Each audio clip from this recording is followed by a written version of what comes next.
UP, no curfew, no दंगा। UP में सब और चंगा। माफिया अपराधी हो गए अतीत, सुरक्षा खुशहाली रोजगार का अब बना है प्रतीक।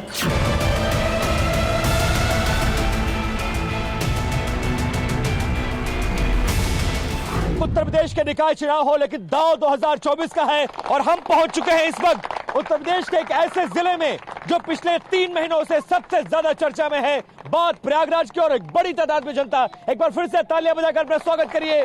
और हम आ चुके हैं प्रयागराज, जो प्रयागराज न सिर्फ उमेश पाल हत्याकांड की वजह से चर्चा में रहा, बल्कि माफिया ब्रदर्स का जो बेटा था, जो उमेश पाल हत्याकांड में शामिल था, असद का एनकाउंटर हो या फिर रात के अंधेरे में अतीक अहमद या उसके भाई का शूट आउट हो, उसके बाद से लगातार ये शहर चर्चा में बना हुआ है। और निकाय चुनाव है तो चर्चा इस बात की भी और इस हत्याकांड की भी होगी। ऐसे में प्रयागराज की जनता क्या सोचती है, हमारे साथ तमाम लोग होंगे, जनता होगी, अधिवक्ता होंगे और तमाम ऐसे लोग होंगे जो अलग अलग वर्गों से ताल्लुक रखते हैं। सबसे पहले जनता के पास जाते हैं और जानने की कोशिश करते हैं कि दरअसल निकाय चुनाव में प्रयागराज के लिए मुद्दा क्या है, क्योंकि प्रयागराज पूरे देश के लिए आज एक मुद्दा बन चुका है। प्रयागराज के लिए मुद्दा क्या है? आप बेशक बीजेपी से ताल्लुक रखते हो, लेकिन आप लोग किस आधार पर वोट मांग रहे हैं? क्या इस बात को भुनाने की कोशिश कर रहे हैं कि असद का एनकाउंटर हुआ, बेशक उमेश पाल मारे गए? ऐसा कुछ नहीं है। यहाँ पे मैं समझ रहा हूँ जो काला बादल छाया था प्रयागराज पे वो छट गया है और प्रयागराज की जनता पूर्णतः मुझे विश्वास है कि उनको रिटर्न गिफ्ट जरूर देगी और कमल का फूल यहाँ पे खिलाएगी, ये डेफिनेटली श्योर है। मतलब उमेश पाल हत्याकांड को ये लोग मान रहे हैं कि ये एक शासन और प्रशासन का परिचायक है, तो क्या कैश होगा ये चुनाव में, आपको लगता है? ये चुनाव एकदम निष्पक्ष होगा और जहाँ तक सरकार ने कार्य किया है उसको देखते हुए जनता अपना सहयोग करेगी और नगर निगम चुनाव में अपना योगदान दिखाएगी। इसमें सरकार का कोई भी ऐसा योगदान नहीं है कि जिससे सरकार की छवि खराब हो। उमेश पाल सरकार की निकली है, लेकिन अधिवक्ता आप लोग हैं, हाई कोर्ट से लेकर लोअर कोर्ट में प्रैक्टिस करते हैं।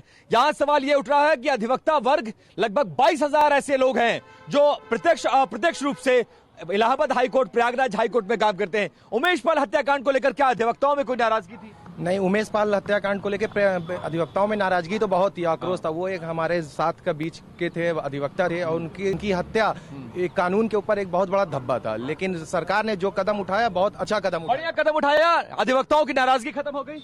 नहीं, अभी नहीं।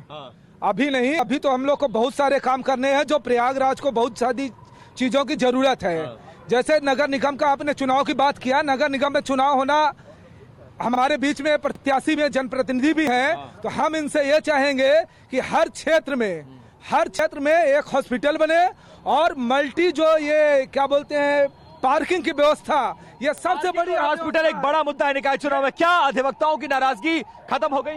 नहीं, अभी अधिवक्ताओं अगर कहा जाए, अगर देश की राजधानी दिल्ली है, आर्थिक राजधानी मुंबई है, तो आध्यात्म की और न्याय की राजधानी वो इलाहाबाद प्रयागराज है। सिर्फ यहाँ का नाम प्रयागराज हुआ है, यहाँ की कई सारी संस्थाएं उठाए ले जा रहे हैं। अधिवक्ताओं को दिन दहाड़े गोली मार दी जा रही है, जबकि वो कोर और बैंड में और उन्हें सरकारी मतलब एक तरह से कानून की हत्या हुई।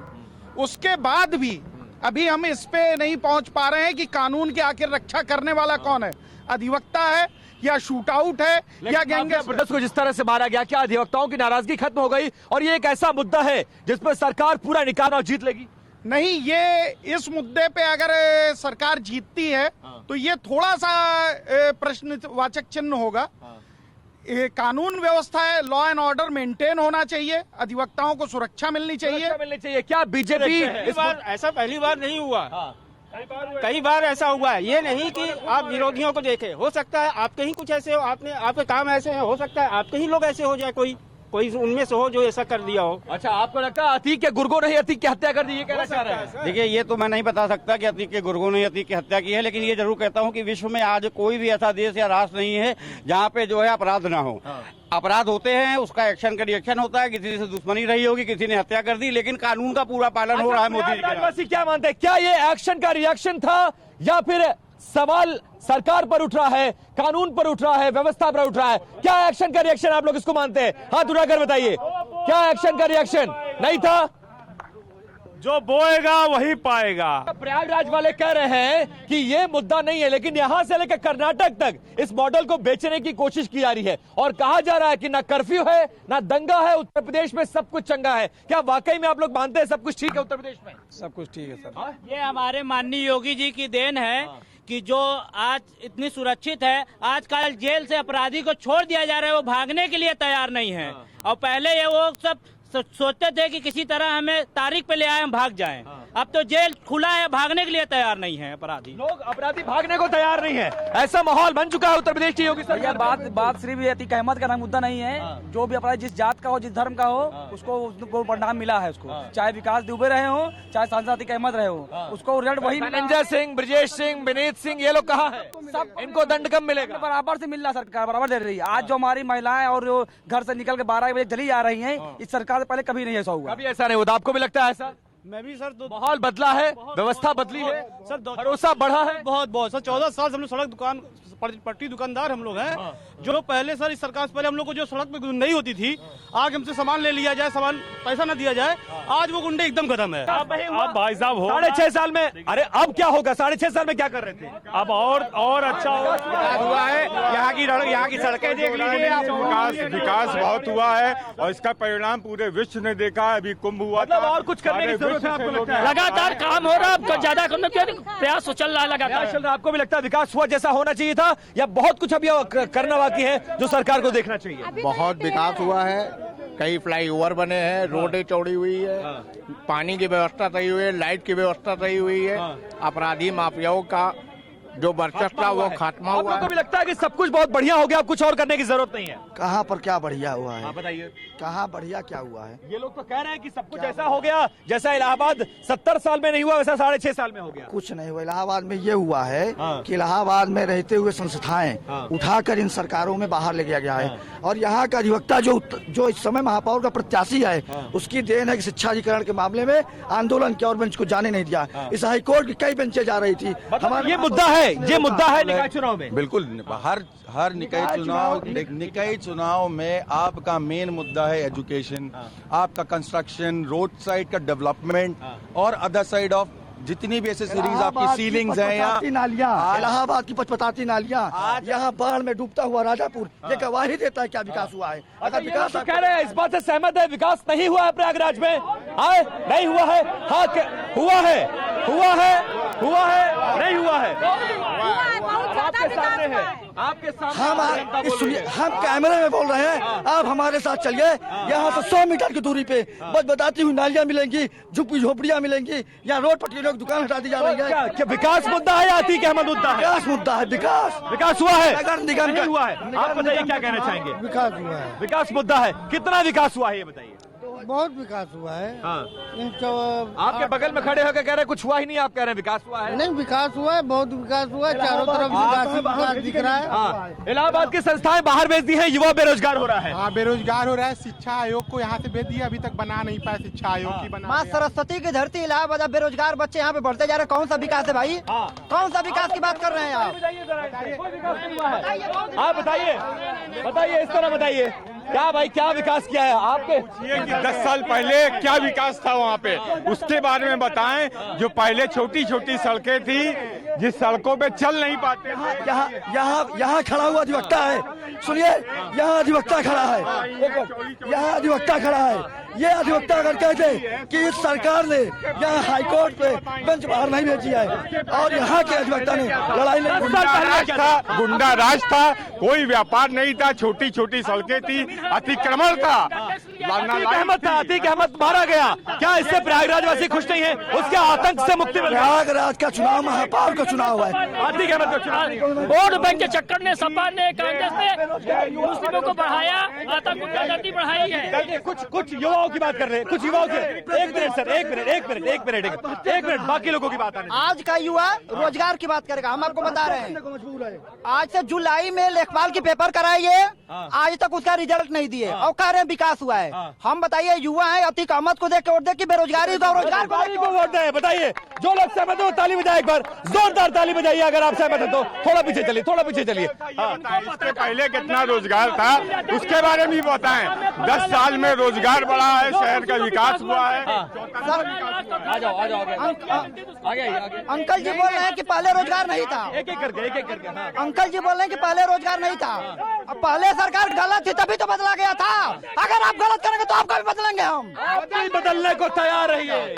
जब ये है कि आप क्या कहते हैं, आप कहते हैं कि पकौड़ा का दुकान लगाओ, पकौड़ा लगाए पढ़ के यही बना हुआ है, सबको लगवाओ ना, बड़े बड़े स्कूलों वालों में फीस लेते हैं। ये BA में करके पकौड़ा लगाएंगे, इसीलिए बढ़ाते हैं आप लोग पकौड़े की दुकान। युवा वर्ग आपसे नाराज है। किसने कहा है जनसंख्या इतनी बढ़ाइए? बताइए जनसंख्या बिल क्यों नहीं ला रहे हैं? लाइए जनसंख्या बिल। कब लाएंगे आप जनसंख्या बिल? 8 साल से केंद्र में हैं, 6.5 साल से राज्य में हैं, कब लाएंगे जनसंख्या के बिल? कौन लाएगा? सत्ता में आप हैं और सवाल उनसे करेंगे। ऐसा है ना, नगर निगम में हम जा करके वहीं पे हम कार्य करने वाले ट्रिपल इंजन सरकार से हम इसी पे रोकथाम करेंगे। सुनिए, नकल माफियाओं से मुक्ति मिल गई। आप नकल माफियाओं से मुक्ति मिल गई। मुद्दा निकाय चुनाव का मुद्दा ना ही किसी पार्टी का है, ना हमारा डेवलपमेंट, प्रयागराज का डेवलपमेंट का चुनाव है। इसको राजनीति से ना जोड़ा जाए कि नतीक का है या किसका है। हमें डेवलपमेंट चाहिए, सस्ती लाइब्रेरीज, हमें चाहिए अपनी education policies. I am a practicing advocate Allahabad high court. मैं यहाँ से खुद बाहर गया पढ़ाई लिखाई करने, बाहर से पढ़ लिख के आया। यहाँ का डेवलपमेंट स्टेज आपके सामने जो रोडें आज वैसा डेवलपमेंट नहीं हुआ जैसा होना चाहिए था। वैसा डेवलपमेंट नहीं हुआ, आपको भी लगता है? और भी बहुत कुछ होना चाहिए था। जी, और कुछ होना चाहिए था। अच्छा, और सारे जितने भी सरकारी पदाधिकारी माफिया बन गए हैं, उनकी सिक्योरिटी हटा लेनी चाहिए तत्काल। सिक्योरिटी हटानी चाहिए। और भी बहुत कुछ करने की जरूरत थी। और भी बहुत कुछ करने की जरूरत थी। बताइए दादा, बताइए आप लोग। और भी इलाहाबाद में कुछ डेवलपमेंट हुआ है कि नहीं हुआ है? बताओ भैया। कुछ नहीं हुआ, कुछ नहीं हुआ, कुछ नहीं हुआ। बाहर जाके धक्के खा रहे हैं दिल्ली मुंबई में। ठीक है, यहाँ पे वादा किया गया था कि नैनी में जो इंडस्ट्रियल एरिया है, कंपनियां चालू की जाएंगी। रीता बहुगुणा जोशी ने वादा किया था कि मैं जीतने के बाद नैनी में जो कंपनियां हैं मैं उसको खुलवाऊंगा। आज कहाँ है रीता बहुगुणा? कहाँ है कंपनियां? बताइए भाई भाजपा वाले, आप थोड़ा पीछे हो जाइए। कहाँ है कंपनियां? कहाँ है जनसंख्या बिल? कहाँ है डेवलपमेंट? कहाँ है स्मार्ट सिटी? लोग सवाल पूछ रहे हैं आपसे। देखिए, हर जगह बदलाव आ रहे हैं, मशीनरी चेंज हो रही, नई नई कंपनी खोल रही है। जरूरी नहीं है कि पुरानी कंपनी खोला जाए, नई कंपनी और भी खुल रही है ना। यहाँ पे इंडस्ट्री लगाने जा रही है, सरस्वती हाईटेक पूरा डेवलप हो रहा है। यहाँ अभी तक डेवलप हो रहा है। 35,000 करोड़ रुपए के इन्वेस्टमेंट मीट थे, हमको समझ में नहीं आया। इसके पहले ये लोग कहाँ थे जब इनके फैक्ट्रियां बंद कर रहे थे लोगों को बिजली का कनेक्शन देने में? आप लोग घोटाला होता था, यहाँ 6G चल रहा है। अब उसकी बात नहीं कर रहे हैं, डेवलपमेंट की बात नहीं कर रहे हैं। यहाँ पर एक फैक्ट्री कितने फ्लाईओवर बने हैं, कैसी व्यवस्था है 4 सड़क की? राम बाम गाँव में सर, इतनी रूरल गाँव में सर पक्की दाल पक्की सड़कें बन गई, नल आ गया, लाइट आ गई। वहाँ पे माहौल व्यापारियों के लिए माहौल एक नंबर का। मैं खुद व्यापारी। सबसे बड़ी चीज है एडवोकेट प्रोटेक्शन। सबसे बड़ी चीज है एडवोकेट प्रोटेक्शन एक्ट। कानून का सिपाही कलम है, कानून का सिपाही गोली नहीं है। जहाँ गोली खत्म होती है वहीं से कलम की शुरुआत होती है, लेकिन कलम को अगर प्रोटेक्शन नहीं दिया जा रहा है, ये सबसे बड़ा प्रोटेक्शन एक बड़ा मुद्दा है। आपको लगता है अधिवक्ताओं की सुरक्षा आप लोग देने में नाकामयाब रहे हैं? उमेश पाल हत्याकांड का इसका सबसे ताजा उदाहरण है। ऐसी कोई बात नहीं, हमेशा सुरक्षा दी जाती है, हमेशा इसी पे काम कर रही है सरकार। 2017 से सुरक्षा के नाम पे ही काम कर रही है। ये घटनाएं हो ही जाती हैं, 100 में एक आध घटनाओं को कोई माने नहीं रखता। कोई मायने नहीं रखता। आप लोग को लगता है उमेश पाल जैसे हत्याकांड 100 में एक हो जाती है, कोई मायने नहीं रखता? अब इनको कौन बताए कि मतलब क्यों माने नहीं रखता है? हर आदमी की आपकी जिम्मेदारी है। आपको इस बात के लिए चुन के नहीं भेजा गया है कि आप जाके कह दे और पल्ला झाड़ में से एक हत्या हो जाती है। ये कोई आपका उदाहरण देना ये ठीक नहीं है। हम लोग लेकिन इस हत्याकांड के बाद सरकार का जो एक्शन है उस पर तो आपको प्रशंसा करनी होगी, मुझे ऐसा लगता है। सरकार का जो एक्शन है उसकी प्रशंसा हम कर रहे हैं, इसकी कोई बात नहीं, और इसकी निष्पक्ष जांच भी चल रही है। लेकिन उसमें जो जरूरत है उस पे भी एक आयोग बना के कि ये खामियां आई कैसे? पुलिस के बाद भी जी बिल्कुल होना चाहिए। जी पुलिस के लोगों की हत्याएं हो जा रही है। एक अतीक मारा गया और 3 अतीक पैदा हो गए। कितने अतीक मारे जाएंगे, कितने पैदा होंगे? पुलिस के जब से इलाहाबाद में कमिश्नरेट व्यवस्था की गई है, पूरा सब चरमरा चुका है। यहाँ सब भय से सवाल आप बताइए, निकाय चुनाव में क्या अतीक अहमद और विकास में से कौन सा बड़ा मुद्दा है? अतीक अहमद विकास मुद्दा है। तो देखिए ये प्रयागराज की धरती से ये तमाम लोग जो अलग अलग वर्गों से आते हैं, अलग अलग विचारधाराओं को रिप्रेजेंट करते हैं, उनका ये मानना है कि अतीक अहमद मुद्दा तो है, लेकिन निकाय चुनाव विकास के मुद्दे पर होगा और सरकार ने 6.5 साल में वो सब कुछ कर दिया है जो उसको करना चाहिए था। हालांकि जनता उससे संतुष्ट नजर नहीं आ रही है, कुछ लोग असंतुष्ट हैं और बहुत सारे ऐसे लोग हैं जो सरकार के कामों से संतुष्ट नजर आ रहे हैं।